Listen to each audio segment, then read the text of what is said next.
जय हिंद चक दे India. Asia Kapoor मंचे किन्तु back to back जंगिर देश पाकिस्तान के आमरा हारिए दिलाम, देखिए दिलाम बाप बापी हय तोरा जा गिये टीवी भांगी जा। भाई कि मैचटाई कालके आमरा देखते पेलाम, असाधारण किन्तु आमरा मैच देखलाम। सेखाने Abhishek Sharma you beauty, what a innings, दुर्दान्त बैटिंग किन्तु आमादेर टीम इंडिया करलो। हाँ बोलिंग একটু খারাপ হয়েছে, ফিল্ডিং অতীব খারাপ হয়েছে। মাঝে মাঝে এরকম একটু করতে হয় যে ওদের দিতে হয় যে নাই তোরা 200 রান কর, জানি তো ওদের অকাত কত। তো শেষ পর্যন্ত ওরা কিন্তু 200 রানের ধারে কাছেও যেতে পারলো না। তো শুরুতে যেরকমভাবে খেলাটা হচ্ছিল, প্রথম 10 ওভারে 91 রান মোটামুটি হয়ে গিয়েছিল এবং সেখানে একটা মাত্র উইকেট পড়েছিল, সেই উইকেটটা আবার হার্দিক পান্ডিয়া নেয়। তো সেই জায়গাতে বোলাররা বল করলেও ক্যাচ উঠছে, পর পর কিন্তু আমরা ক্যাচ মিস করছি। টোটাল খুব সম্ভবত 3টে কি 4টে কিন্তু আমরা ক্যাচ মিস করেছি, একটা কুলদীপ, একটা অভিষেক, আরও একটাকে মিস করেছে। যাই হোক আমরা ক্যাচ কিন্তু বেশ কিছু ফেলেছিলাম। তো সেই জায়গাতেই নিয়ে আসা হয় শিবম দুবেকে। তো দুবে এসে কিন্তু পুরো খেলা চেঞ্জ করে দেয়।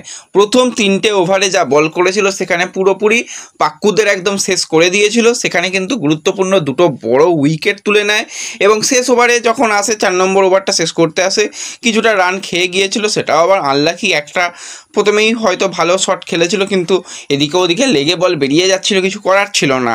তো যাই হোক যদি বোলারদের মধ্যে কথা বলি, সবথেকে ভালো বলটা হয়তো শিবম দুবে করে গেছে। 4 ওভারে 33 রান দিয়ে 2টো বড় উইকেট। তারপরে আমাদের T20I এর বেস্ট বোলার তো রয়েছে বরুণ চক্রবর্তী, সেও উইকেট অবশ্যই পেয়ে যেত কিন্তু সেখানে উইকেট আসেনি। ওই যেটা বললাম আমাদের ফিল্ডিং জঘন্য হয়েছে।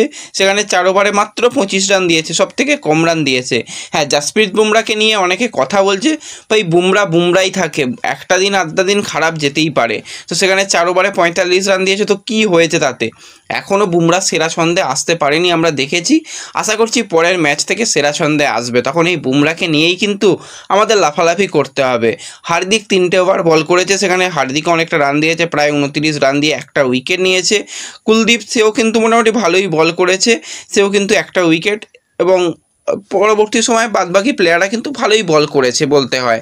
তো সেখানে টোটাল কিন্তু 171 রান টার্গেট ছিল এবং শুরুতেই আমাদের 2 ওপেনার সুন্দর একটা বোঝাপড়া দুজনের মধ্যে, সেখানে কিন্তু 100 রানের একটা পার্টনারশিপ হয়। তারপরে কিন্তু হালকা ক্র্যাম্প আসতে দেখা যায় গিলের এবং কিছুটা সেখানে ব্রেক নেওয়া হয়। ব্রেক নেওয়ার পরেই কিন্তু গিল কিছুটা হলেও বোঝা যাচ্ছিল যে ক্র্যাম্পের জন্য সমস্যা হচ্ছে, সেখানে আউট হয়ে যায়। কিন্তু আউট হলেও 28 বলে 47 রান গুরুত্বপূর্ণ রান কিন্তু করে দিয়ে চলে গিয়েছিল। সেখানে কিন্তু 8টা 4 ছিল। কিন্তু আরও একজন যে আমাদের পোলার রয়েছে সে তো আগুনের গোলা, তার কথা বলতেই হবে Abhishek Sharma. What a innings, দুর্দান্ত। মারে 4 কম, মারে 6 বেশি, সেটাই বলতে হয়। যাই হোক 6 মেরেছে 4টে, 6 মেরেছে 5টা এবং 4 মেরেছিল কিন্তু 6টা। 39 বলে কিন্তু 74 রান করে অভিষেক শর্মা। সূর্যকুমার যদি ওই জায়গায় দাঁড়িয়ে যেত খেলা অনেক আগে শেষ হয়ে যেত, হয়তো 17 ওভারেই হয়তো আমরা খেলা শেষ করে দিতাম। যাই হোক সূর্যা কিন্তু একটা বাজে শট খেলতে গিয়ে আউট হয়ে যায়, সেখানে কিন্তু 0 রানে আউট হয়ে যায়। কিন্তু তিলক বলল আমি তো আছি, এখনও তো আমাদের ব্যাটসম্যানরা আছে, অত চিন্তা করার কি আছে। সেখানে তিলক 19 বলে 30 রানের একটা বিধ্বংসী ইনিংস। সঞ্জু আসে, সে বেশ কিছুটা স্ট্রাগল করেছে এবং সে 13 রানে আউট হয়ে যায়। শেষে হার্দিক 7 বলে 7। তো এই জায়গাতে কিন্তু আমরা 174 রান ইজিলি তুলে নিয়েছি এবং আমরা একটা ভালো জয় পেয়েছি। এটুকু বলবো আমাদের খেলায় ভালোই খেলেছে আমাদের প্লেয়াররা, ব্যাটসম্যানরা ভালো খেলেছে, বোলাররাও ঠিকঠাক বল করেছে। ফিল্ডিং একটু ভালো করতে হবে, মাঝে সাঝে এরকম হয়ে যায়, ঠিক আছে, কোনো ব্যাপার নয়। ওরা অনেক ভেবেছিল ভাই ইন্ডিয়াকে হারিয়ে বলবো এই জয়টা আমরা আমাদের পাকিস্তানের সেনাদের জন্য দিলাম, হেন তেন। ভাই স্বপ্নই থাকে, বাপই হয়, ছেলেই হয়। যা তোরা গিয়ে টিভি ভাঙ্গি যা। এবং দুর্দান্ত আমাদের টিম খেলেছে এবং পরবর্তী সময়ে দেখা যাক যে ভিখারির দেশ জঙ্গির দেশ তারা ফাইনালে আসতে পারে কি, ফাইনালে এলে আরও একবার জাস্ট আরও একবার জাস্ট চুরমার করে দেবো, দেখিয়ে দেবো তো আমাদের অকাত কী আর তোদের অকাত কী।